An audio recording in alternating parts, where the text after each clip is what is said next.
record light. I see a record light. Hi boys and girls, it's me, Butch. My name is Terry David Silvercloud. I go by Butch. So hi boys and girls, ladies and gentlemen.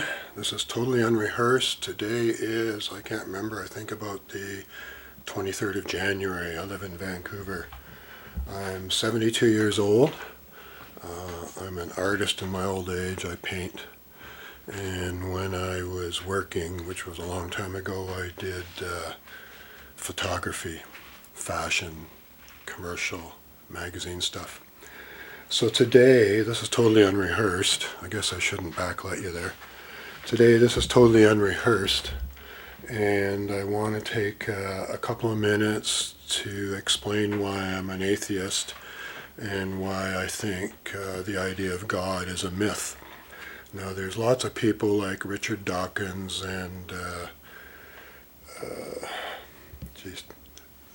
forgot his name now, Christopher Hitchens, who done a much better job, are much better educated, and speak much better than I can speak, going into every kind of reason you can think of why the idea of a God is ridiculous. But I just want to give you my moral belief why it's both an evil idea to have a God and why there is no God. But first I just want to show you a couple things. My things, I'm going to set you down over here. Are you all set down? Steady? Good.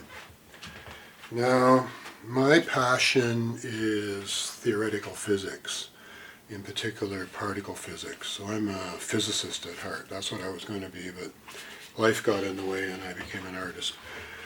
Now imagine our galaxy, the Milky Way. You've probably all seen pictures of it. It's a big spiral type of galaxy. And it's out there in space. This is a galaxy. And it's one of hundreds of thousands of galaxies. We are really tiny in the scheme of things, and why any God would want to pay any attention to us, I have no idea. So if this is our solar system here, this little dot here, see this little dot? And this is our galaxy. We are slowly turning as the galaxy turns. And the speed at which we're doing this as the galaxy turns is 230 kilometers a second, they figure. And the galaxy is moving through space. So the total velocity of our solar system through space is closer to 500 or 600 kilometers per second. Per second. So now I want you to think of this as our sun, and this is us. This is Earth, this little pinky dot here. Can you see that there? So this is the sun, and this is Earth. Now you're taught that the Earth goes around the sun, right? This is the Earth going around, this is the sun, this is the Earth. So that little pink dot is going around the sun. So I want you to think about this. The galaxy is going through space. That's why you can't go back in time. You'd have to remember where you were when you left and figure out where your planet would be at the time you want to go back, because it's not going to be there.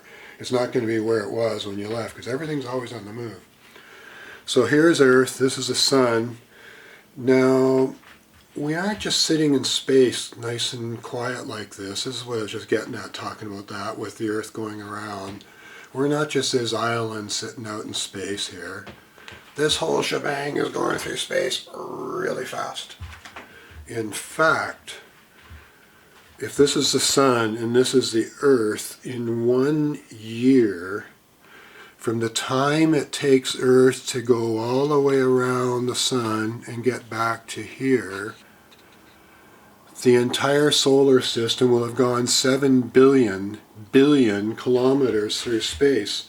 So you can see, as the Earth here is moving around the sun, the entire solar system has moved through space 7 billion kilometers. So the actual path of the Earth is not a circle or an ellipse. The actual path of the Earth through space is a wave, a sort of a helical wave that makes one complete loop and is 7 billion kilometers long, and that doesn't even account for the fact that the galaxy is moving through space. So it's even longer than that. And trying to get it into your head that this kind of material reality you see around here is just minor space dust in the scheme of things, to help you realize why the idea of a God is just ridiculous to people like me, who is a physicist. I don't believe in Big Bang. That's a theory. It's a theory because it can't be proven. And there's lots of, if some people were allowed to speak up and talk, there's lots of good reason to say why it's just the most ridiculous idea ever, because it's like the idea of God. It doesn't explain what happened before the Big Bang, the so-called Big Bang. In my idea of the way the universe works, the universe is infinite. There just is no end, and it's just full of possibly more than one kind of energy, but at least one kind of energy. There's something which is keeping the universe real, and it can never become static because of this conflict and the fact that it's infinite. So you can think of it like an ocean. And within the ocean, even though you can't see it, there's currents happening within the ocean. And this is probably one of the reasons why some astronomers think the universe is expanding. It just might be expanding in our particular area of the universe right now, but somewhere else it's collapsing. And it's certain that frequencies near the center of the galaxy are shorter than they are in the outskirt. And I'm running out of time and losing track like I usually do. So the moral reason why there can't be a God is this. And humans are going to have to deal with this as we create more and more lifelike artificial intelligence which we may not be able to tell if it really has feelings or not. The artificial intelligence may start treating us humans like inferior beings the way we treat many animals, or most animals. So if a creator creates something, it doesn't give them any moral right to rule over it forever. It just doesn't. It's like parents don't have a right to rule over their children forever or their grandchildren forever. That's just the whole idea of gods and religion, is to put the idea into dumb folks' minds that there must be an ultimate authority, and whoever's got the balls to grab it, which is usually the priests, and sometimes they anoint a king. They say, we have the right God. People are just superstitious and afraid. Jesus came along, and originally in the Jewish religion it was just fear. There is no afterlife in Orthodox Jewish religion. Humans were kind of an accident, and God deliberately denied them the tree of life. Made sure they got out of the garden before they got hold of that one. And then Jesus comes along and he offers promise, like everlasting life if you just believe in me, send your money. And then Islam comes along and it's just the opposite. Do what I tell you or we'll kill you. Islam means submit.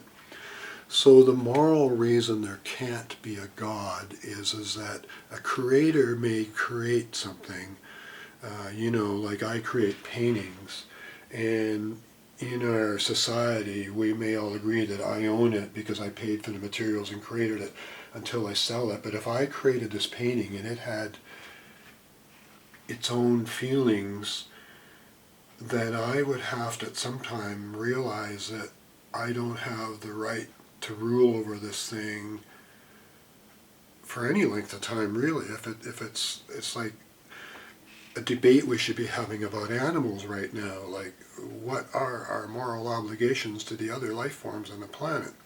Now I've got a feeling this thing has gone too long, and if it has, it'll have started a second clip, which I don't really want. So I'm just going to shut up now and say the reason there can't be a God is it's a moral thing. A creator cannot own its creation forever if it involves creating sentient, self-thinking beings. It's just morally wrong. It makes religions evil and wrong. So now I'm going to stop recording because I may have run out of time. I'm such a motor mouth. So my name's David Silvercloud. Check me out.